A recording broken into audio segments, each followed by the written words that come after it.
Allah berfirman yang bermaksud, sekiranya kamu menjadi penolong-penolong agama Allah, Allah akan menolongmu. Subhanallah. Jadi untuk menjadi penolong agama Allah ni, masjid ni namanya Masjid Al-Ansar. Untuk menjadi sebahagian mereka yang menjadi golongan yang menjadi penolong agama Allah, ia bukan semestinya jadi penceramah, pendakwah ataupun mereka yang berjuang di jalan Allah, di medan perang dan sebagainya. Tetapi kita sendiri dengan nama, dengan roh, dengan kemampuan, dengan apa yang ada pada diri kita, kita semua boleh menjadi sebahagian daripada penolong, pembantu agama Allah Subhanahu wa taala. Jika kita tidak mampu untuk menyumbang apa-apa, kita tidak memiliki apa-apa, mustahil ya, semua manusia ada sesuatu yang Allah berikan dia kelebihan. Tapi sekiranya kita tidak mampu menggunakan kelebihan yang Allah berikan, sekurang-kurangnya kita menolong agama Allah dengan tidak menambahkan keburukan kepada agama Allah, dengan kita menjaga akhlak kita, dengan kita menjaga lidah kita, dengan kita menjaga apa yang sepatutnya orang Islam tunjukkan. Saya teringat satu ketika seorang sahabat Nabi sallallahu alaihi wasallam. Seorang sahabat Nabi bertanya banyak soalan dan Nabi sallallahu alaihi wasallam melayannya dengan cukup sabar. Satu ketika Rasulullah sallallahu alaihi wasallam bersabda, ini dalam hadis yang sahih. Nabi bersabda, Nabi sebenarnya ini menganjurkan supaya kita dan umatnya supaya sentiasa melakukan sedekah dan jangan biar berlalu satu hari tanpa sedekah. Nabi bersabda, Nabi kata, bersedekahlah kamu walaupun dengan sebelah biji kurma. Maksudnya kalau kamu tidak ada apa-apa dan kamu ada kurma satu biji je dekat rumah, kamu sedekahlah walaupun setengah biji kurma. Lalu ada seorang sahabat menjawab, ya Rasulullah, aku tidak ada walaupun sebelah biji kurma. Aku tidak ada apa-apa. Kemudian Rasulullah pun menjawab, sekiranya kamu tidak mampu nak bersedekah dengan harta, maka sesungguhnya dengan kamu memberikan pertolongan kepada sesiapa itu sedekah bagi kamu.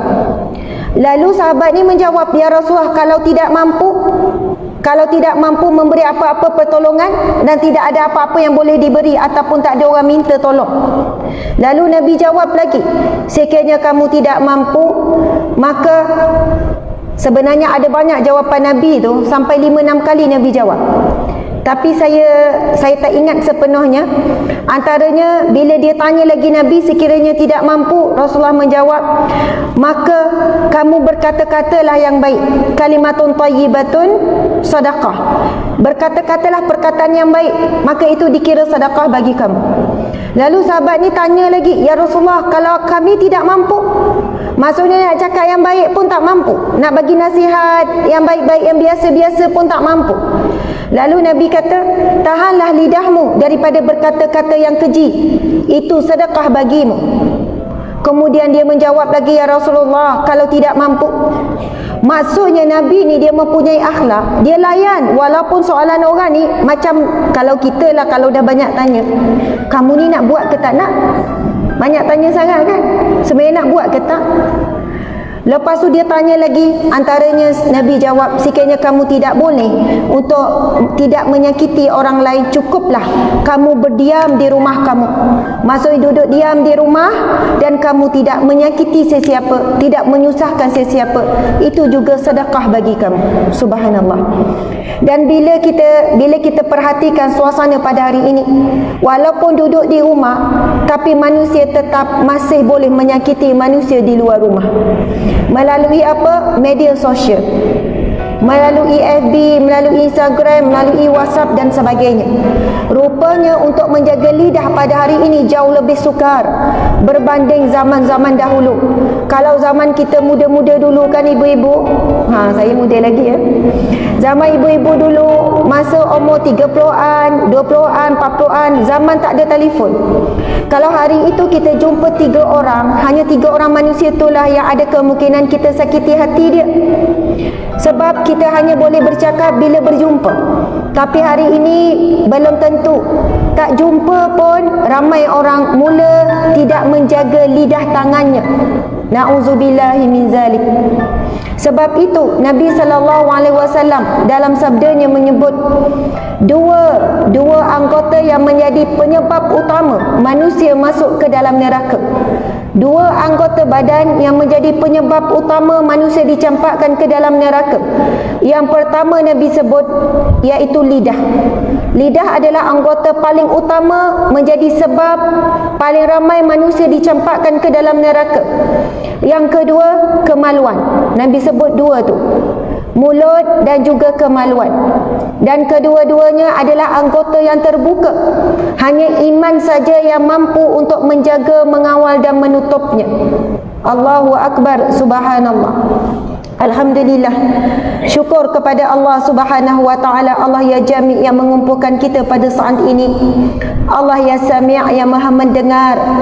Allah memberikan kita pinjaman pendengaran yang sementara ini, dan pada pagi yang barakah ini mudah-mudahan kita mendengar himpunan-himpunan daripada firman Allah dan juga hadis Nabi sallallahu alaihi wasallam. Seterusnya sebenarnya saya nak ucap terima kasih jugalah kepada semua AJK, Tuan Nazir, ada timbalan Nazir yang datang, pengerusi, timbalan pengerusi, dan seterusnya kepada semua yang hadir, terutamanya muslimin. Saya segan nak tengok muslimin. Bila tengok Tuan Haji nampak semua alim ulama belaka, nampak kopiahnya, nampak Masya Allah. Orang lelaki ni dia diam tapi banyak ilmu. Sebab itu bila dia tak banyak cakap, ilmunya tu tersimpan kat dalam.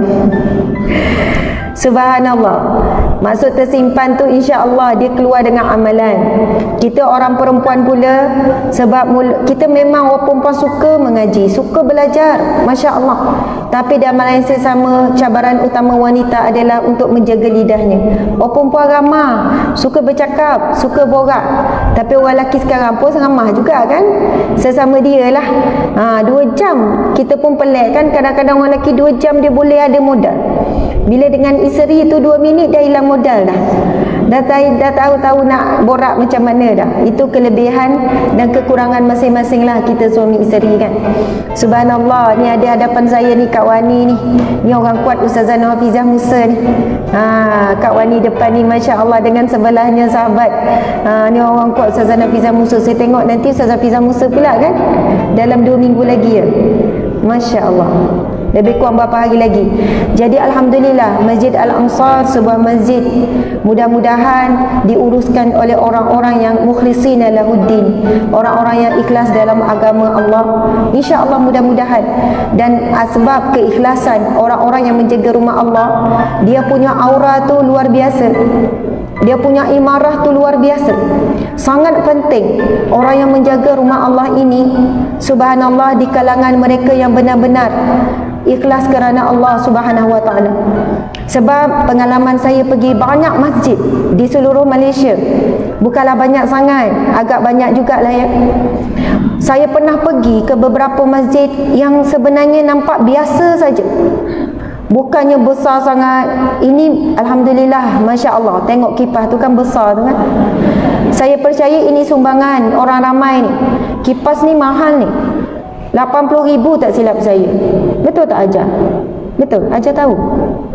Bapak tahu lah ya. 80,000 tak kurang ni. Nampak macam ni, tak boleh pasang kat rumah kita, tak muat kan? Saya pergi tandas tadi, tandas bersih. Saya masuk, saya kata cantiknya tandas. Sebab nampak daripada luar masjid ni seperti biasa. Saya tengok, saya kata cantiknya tandas. Mata orang perempuan kan, tandas pun tengok keliling. Lepas tu Hajah kata ini infak, ada orang infak tandas ni. Saya keluar, ada orang infak. Saya kata bijaknya dia. Sebab ramai orang kadang datang masjid bukan solat, tumpang tandas. Wallahu alam berapa ribu orang dah masuk tandas. Yang infak tu, yang wakaf tandas tu dapat pahala tanpa henti mengalir walaupun dia tengah makan. Walaupun yang wakaf tu dia tengah tidur, walaupun dia tengah baring, dia tengah berjalan, tapi pahala mengalir tanpa henti. Inilah yang disebut sebagai skim cepat kaya yang sebenar. Sebab digandakan Allah tak tahu berapa kali ganda. Kemudian tanpa henti mengalir dalam kubur menikmati hasil daripada sedekah dan wakaf. Subhanallah. Sebab itu orang yang menjadi sebahagian yang membina rumah Allah, sentiasa kalau datang masjid dia mesti bawa RM5 tak RM5, RM10 tak RM10, RM20 tak RM20, RM50. Dia mesti ada bahagian. Walaupun 5 kali sehari, RM1 pun jadilah RM5, subhanallah. Mesti dia tak akan tinggalkan rumah Allah, melainkan dia meninggalkan sesuatu. Dan apa yang dia beri itu hakikatnya untuk dirinya. Walaupun nampak dia keluarkan untuk rumah Allah, tapi perkara itu, sedekah itu kembali kepada dirinya. Masya Allah. Saya ada pergi beberapa masjid yang buruk saja, tetapi kehadiran imarah subhanallah sangat luar biasa. Bila kita kenal dengan AJK, dengan pihak pengurusan, dan antaranya pengalaman saya ke Temeloh yang Masjid Waira tu. Kalau siapa yang pernah ikut Masjid Waira tu kan, waktu subuh dia macam waktu Jumaat, orang penuh. Dia faham betul ke di Temeloh? Minta maaf lah kalau saya salah. Saya pergi ziarah sebab masa tu on the way balik Terengganu. Saya pergi pukul 10 malam. Saya pergi pukul 10 malam sebab saya nak tengok juga Masjid Waira tu macam mana. 10 malam masih terang dan ada beberapa orang remaja di dalam rumah Allah. Bila AJK tahu, AJK pakat-pakat turun sebab ustaz-ustaz semua turun kan. Dia orang terkejut, dia orang pun turun. Kemudian bila saya tengok bagaimana masjid itu diimarahkan dan menjadi tumpuan juga kepada non-muslim datang ke masjid tersebut. Non-muslim datang buat apa? Non-muslim yang susah, fakir miskin cari bantuan. Non-muslim juga dilayan dengan baik dan ramai dah asbab itu non-muslim masuk Islam. Dia kata ramai yang dah masuk Islam sebab gerobok masjid itu. Memang saya tengok gerobok masjid tu luar biasa. Dia siap ada semua keperluan selain daripada makanan. Susu anak pun ada, pampers dan sebagainya. Dan orang bukan Islam pun datang daripada dekat dan jauh untuk mohon bantuan. Lepas tu dia tunjuk ada satu kawasan sofa yang selesa. Saya kata ini tempat apa? Ini kami jumpa asnaf. Asnaf kami layan umpama tetamu.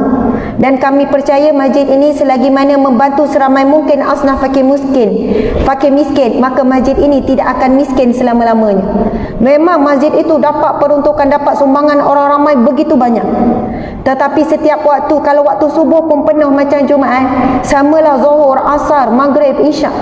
Sangat luar biasa. Lepas tu masjid tu tidak pernah dikunci 24 jam. Kata kami tak kunci dan kami jadikan masjid ini untuk sesiapa sahaja, untuk bermalam, untuk duduk, untuk tidur, sesiapa yang memerlukan dalam perjalanan dan sebagainya. Tandasnya yang begitu cantik. Bila saya masuk bilik mesyuarat, saya terlopong, ternganga. Sebab itu antara bilik mesyuarat paling canggih yang saya pernah tengok dalam mana-mana masjid. Rupanya memang konsultan dia upah memang mahal, macam bilik mesyuarat lebih daripada hotel lagi. Bahkan lebih canggih, lebih baik daripada bilik-bilik mesyuarat di pejabat-pejabat. Dia kata, Ustazah, kami jadikan masjid rumah Allah ini, bila ahli-ahlinya mesyuarat, dia tak nak balik dan asyik nak mesyuarat je. Subhanallah. Dan mereka walaupun pelbagai latar belakang politik, macam-macam politik ada, tapi mereka boleh harmonikan. Semua warna dia kata letak luar pagar dan kami saling berkasih sayang. Dan macam-macam lagi. Mereka ada hotline masjid yang beroperasi 24 jam. Jika ada yang sakit, jika ada kematian, jika ada yang memerlukan bantuan. Bahkan ahli-ahli Korea dibantu anak-anaknya semua yang memerlukan keperluan sekolah, abik ke apa semua. Saya kata subhanallah, ini satu contoh rumah Allah, masjid difungsikan dengan sebaiknya.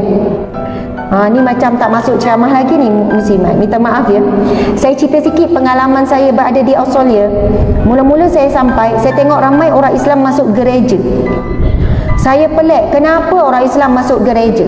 Dan saya tengok macam-macam bangsa juga masuk gereja. Lepas tu tak lama saya bertanya, saya rasa saya bertanya kemudian ataupun saya tak bertanya, saya mengandung di sana, melahirkan anak. Rupanya barulah tahu dia buat klinik kesihatan di dalam gereja. Jadi untuk check up anak lepas bersalin, saya sendiri akhirnya masuk ke kawasan gereja. Tapi bukan kawasan ibadat tu lah. Dia ada dalam kawasan gereja tu, bangunan tu ada khas untuk klinik kesihatan. Jadi untuk dapat vaksinasi ke apa ke di situ. Jadi saya fikir, dan pelbagai lagi orang keluar masuk gereja jadi biasa. Ada tadikanya, kalau kita ada kafar kan, tapi dia tadika dan banyak macam-macam aktiviti. Jadi saya fikir begitu rupanya kaedah dia, nak merakyatkan ataupun nak mengimarahkan bahasa kita lah, gereja tempat ibadah tu supaya tak jadi terasing dengan masyarakat.